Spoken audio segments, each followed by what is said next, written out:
En la historia de Europa medieval hay figuras que destacan no solo por su impacto religioso, sino también por su influencia política y cultural.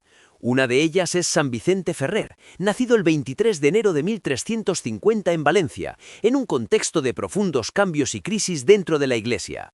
San Vicente Ferrer fue fraile dominico, predicador y teólogo. Su vida estuvo marcada por una enorme actividad itinerante. Recorrió buena parte de Europa predicando en un periodo especialmente convulso, el del Cisma de Occidente, cuando la Iglesia católica estaba dividida principalmente en dos obediencias, Roma y Aviñón, aunque brevemente llegaron a coexistir tres papas simultáneamente. Sus sermones, según las crónicas, eran intensos, directos y muy populares. Predicaba habitualmente en valenciano y latín, y las crónicas recogen que sus sermones llegaban con una fuerza y claridad inusuales a públicos de distintas lenguas y culturas, algo que sus contemporáneos vivieron como un don extraordinario. La tradición popular ha preservado este asombro en forma de relatos sobre el don de lenguas, uno de los muchos testimonios que rodearon su figura y que contribuyeron a su fama por toda Europa.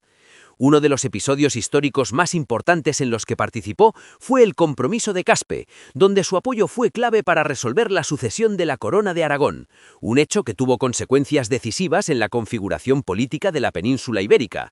Además de su papel histórico, la tradición popular le atribuye numerosos milagros, que han pasado de generación en generación. Algunas fuentes devocionales hablan de centenares de prodigios, aunque desde el punto de vista histórico lo que existe es sobre todo una rica tradición hagiográfica, transmitida por relatos, testimonios y la memoria popular. Entre estos relatos se incluyen curaciones, profecías o intervenciones milagrosas, que forman parte del imaginario religioso en torno a su figura.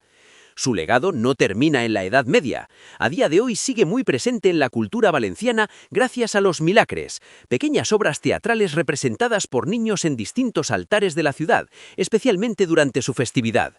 Estas representaciones combinan teatro, devoción y lengua tradicional y mantienen viva una tradición centenaria.